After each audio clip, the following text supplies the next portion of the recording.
As of now many students are confuse कि हमारा form reject होगा कि नहीं होगा, किस किस का फॉर्म रिजेक्ट होगा। बहुत सारे बच्चे अभी मुझे डीएम्स भी कर रहे हैं। तो in this video I am going to tell you clearly कि किस स्टूडेंट का आपका जो है फॉर्म रिजेक्ट होगा या नहीं होगा और किसको घबराने की जरूरत है और नहीं है। सो I hope this video will definitely help you. Myself Pathan Farman Khan, final year MBBS student from GMC Vanaparthi Telangana. So those students who are new to the channel, please subscribe to my channel and short and sweet video होने वाला है। Simple सी बात समझाऊंगा, बस समझ लेना।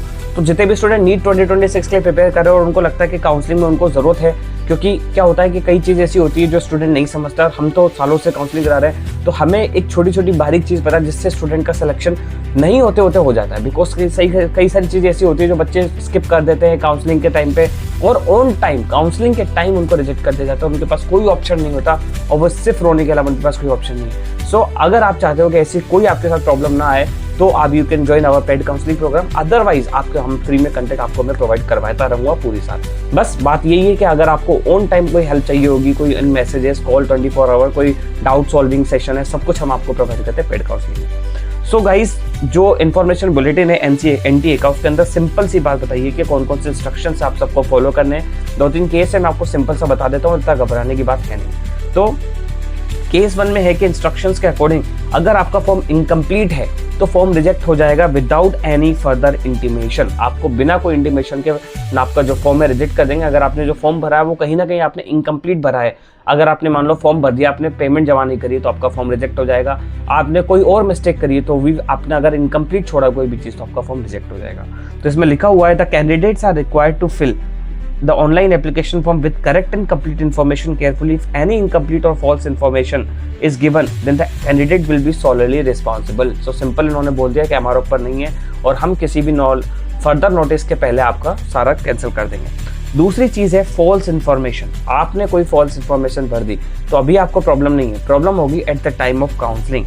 कई student मैंने देखे हैं कि मेरे टाइम पे भी जब हमने उनको जब ज्वाइन करते हैं तो वो भी कहीं ना कहीं फॉल्स इन्फॉर्मेशन भर देते हैं।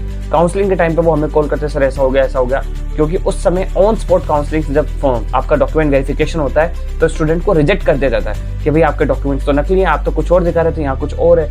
तो उस समय आप कैसे लिबर्टी रखते हो, कैसे आप उस चीज़ को समझते हो। बिकॉज मेरे साथ भी हुआ था, तो मैंने ऑन कॉल उन चीज़ों को समझाया था ऑफिशियल्स को उस कॉलेज के, तब जाके उन्होंने वो चीज़ बेसिक प्रोसेस बाय प्रोसेस समझे, डॉक्यूमेंटेशन के साथ उन्होंने उस चीज़ को, उस एडमिशन को अप्रूव किया, अदरवाइज उनका एडमिशन कैंसिल हो जाता। तो ये चीज़ें होती है जो at the time of counselling बहुत हेल्प करती हैं। तो जो भी स्टूडेंट है चाहो तो ज्वाइन कर सकते हो। बिकॉज काउंसलिंग के बाद क्या होता है, जैसे ही नीट का रिजल्ट आएगा बहुत सारे स्टूडेंट मैसेजेस और डीएम करेंगे, उस समय हमारे पास रिप्लाई करने का टाइम होता नहीं है, तो उस समय के लिए आपके लिए इंपॉर्टेंट है। तो अपनी फॉल्स डिटेल्स नहीं भरनी, काउंसलिंग में आपका रिजेक्ट हो जाएगा।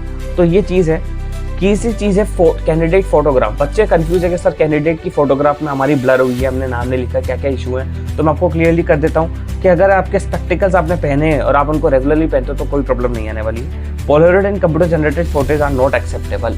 आप कोई कंप्यूटर जनरेट फोटो बना रहे हो एआई से तो वो एक्सेप्टेबल नहीं है। Application not competing with these instructions और with unclear photograph are level to rejected. Unclear photograph है तो रिजेक्ट हो जाएगी। Application without photograph shelf reject. अगर आपने कोई फोटो ही अपलोड नहीं करी तो आपका रिजेक्ट हो जाएगा। ठीक है, फोटोग्राफ की साइज आपको पता है, पोस्ट कार्ड साइज की फोटो वो अपलोड करनी है। तो ये सारी चीज़ें हैं। अगर आपने अपनी फोटो के बजाय किसी और की फोटोग्राफ अपलोड कर दी तो उस समय प्रॉब्लम नहीं आएगी, फॉर्म आपका एडमिट हो जाएगा। लेकिन जब आप एग्जाम सेंटर में जाओगे तब आपकी जब फोटो मैच की जाएगी आपसे, तब उस समय आपको रिजेक्ट कर जाएगा, बिकॉज आपकी फोटो और उसकी फोटो में तो मैच ही नहीं होगा। तो वो एक वो चीज़ है, उसको इंपॉर्टेंट ध्यान रखना है। और थंब इंप्रेशन और फिंगर इंप्रेशन के बारे में बच्चे कंफ्यूज है, तो मैं बता देता हूँ। अगर आपका थंब इंप्रेशन, फिंगर इंप्रेशन में कोई भी इशू आया तो कोई घबराने की जरूरत नहीं है, आपका एग्जाम सेंटर में बैठने दिया जाएगा, आपका फॉर्म रिजेक्ट नहीं होगा। So don't worry, be okay. और 1 से 2 घंटे पहले चले जाना, क्योंकि आपका करेक्शन भी नहीं हुआ, और अपने जो हाथ है उस पर लेफ्ट हैंड और राइट हैंड दोनों के थंब इंप्रेशन, फिंगर इंप्रेशन लेके जाना, ताकि आपको कोई भी इशू आए तो आप उनको पकड़ा दो कि सर ये हुआ नहीं था उस समय करेक्शन विंडो में, तो मैं आपको पकड़ा रहा हूँ, आपकी जो भी चीज़ें हैं आप अभी कर लो कंप्लीट। तो ये सारी चीज़ें हैं। और इसके बाद भी अगर किसी को कोई डाउट है, क्वेरी है, you can personally contact on my Instagram handle @medicopathan और my Telegram channel, link is in the description. I will correct you and I will guide you. I hope this video will definitely help you. So all the best.